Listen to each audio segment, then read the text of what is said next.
Okay, everybody, so I want to show you, take opportunity to show you my little setup. You know, any jackass, myself included, can do this, and it's a great way. Yeah, maybe you don't need it too much right now because you can still go outside in the summertime. But trust me, in the fucking winter, especially if you're on the East Coast or the Midwest, when you're losing your mind, you know, you're probably hitting the bottle a little bit, you know, just to kind of numb yourself to the misery and the pain of being outside, both physical from the sub-zero temperatures and also just the general gray gloom. This will save you. I overwintered in Chicago last time, probably 12 or 13 years. It was fucking brutal. It was miserable. You know, among other problems, I was just about to lose my shit. And I had one of these setups in there, and it saved my ass. So I'm just going to show you my setup real quick. Now, you can see I got humidity dome up there. This is actually a humidity dome. My little setup right now, okay, really easy thing to do. You can get all this from just any nursery store, you know, or any of the thousands of marijuana cultivation stores that we have in California now.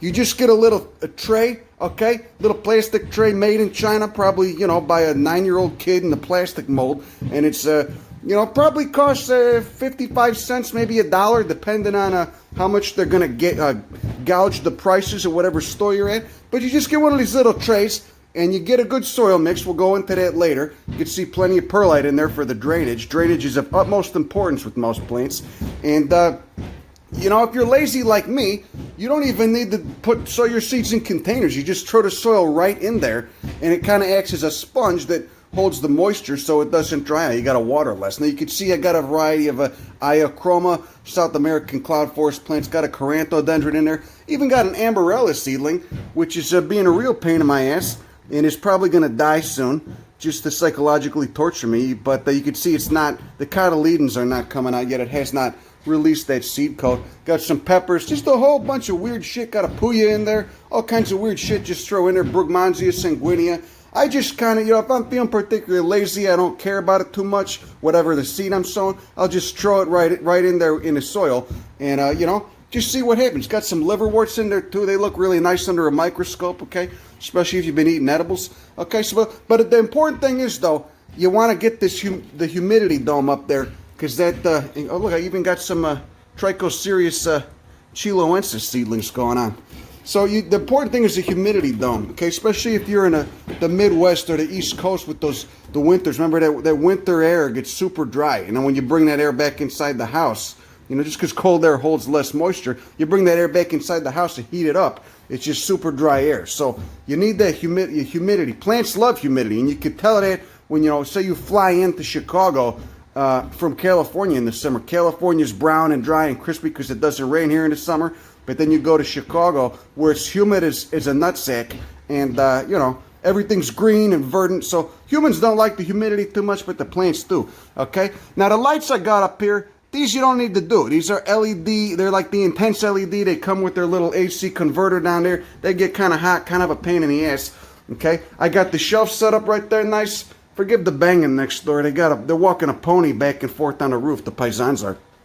Okay, so you got the shelf. Just throw it on there. These are the cheap LED lights. This is like $80, kind of a ripoff, little overkill. And if it gets any closer to the plant, it might light scorch them. You know, it's just too intense. Okay, but I got that for some of the stuff that needs hotter temperatures. Now for the stuff that could take a little bit cooler temperatures, I just use these regular LED construction. Not construction, shop lights, LED shop lights. You can see I got 2 of them rigged up. You need more light, just, you know, just I got more. You could throw more up there too. Just, you know, kind of tie them up with some little zip ties. Remember, I'm a jackass. I'm low tech. I'm not going deep with this stuff, okay?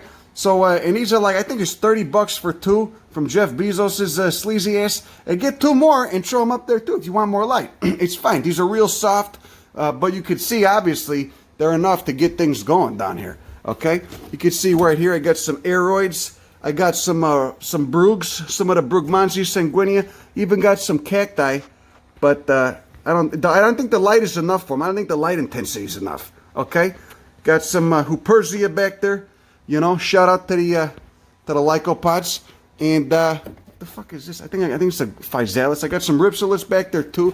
Now you could be way more organized than I am. See, because you know. I try not to be home too much, but when I am, this certainly does save me. And especially in the winter, even in, you know, California, the winter temps, the cold temperatures slow down a lot of plants' metabolism. Okay, look at this fern. This is grown from a spore I stole from the Garfield Park Conservatory. Shout out to them too. Wonderful resource if you're in the Chicago area.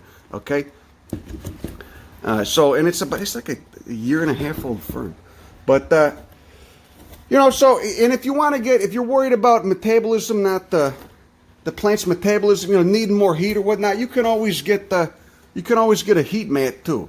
Okay, a heat mat, it just heats it heats up to about 80 degrees, and you know, for root and cuttings and stuff, and you have no idea how much of a difference it makes. You go from like 65 to 80 degrees, and you get a massive difference in the speed of growth and how quick cuttings will root, etc. Now the soil mix, this is just a cocoa mix, coconut core mix from a friend's nursery. Got some Dasylirion too. It's a whole clusterfuck of stuff in here. Okay, and of course, you know, I'll have to separate these later. You just take the whole tray outside to my little potting area and just gently, very gently separate the roots. Okay, so the soil is just cocoa core, and then you throw some perlite in there. And again, you can get a 3-foot tall bag of perlite from the sketchy weed grow store for like $15. Super cheap, and it's just, you know, volcanic rock that's been heated up, and it is more airy and less, you know, less dense than regular old pumice. Okay, and it adds to the drainage and the porosity of the soil, which is good for the roots, because you know, a lot of stuff doesn't like growing in a really thick soil that gets waterlogged. Okay, so I'll do a third cocoa core, a third sand, and a third pumice, and it works out pretty good. You could, you know, that's just what I do. You could do whatever variation you make. Sometimes I don't even add the sand. Sometimes I just do half and half.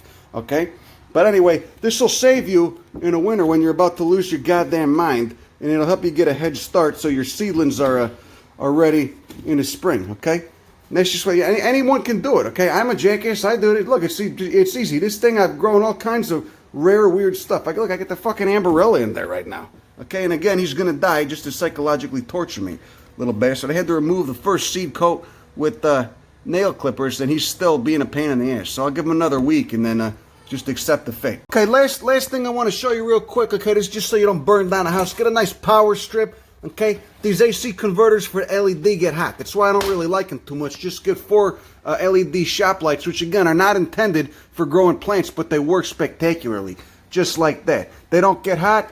They get kind of warm, and if they get warm, then you don't need the heat mat up top. Okay, but again, you just get a cheap shelf. I forget where I got this. I got a little dog kennel tray under there, you know, for when a dog's shit in the kennel, but, you know, the dogs are never in a kennel anyway. Fuck, they're never on leash half the time anyway.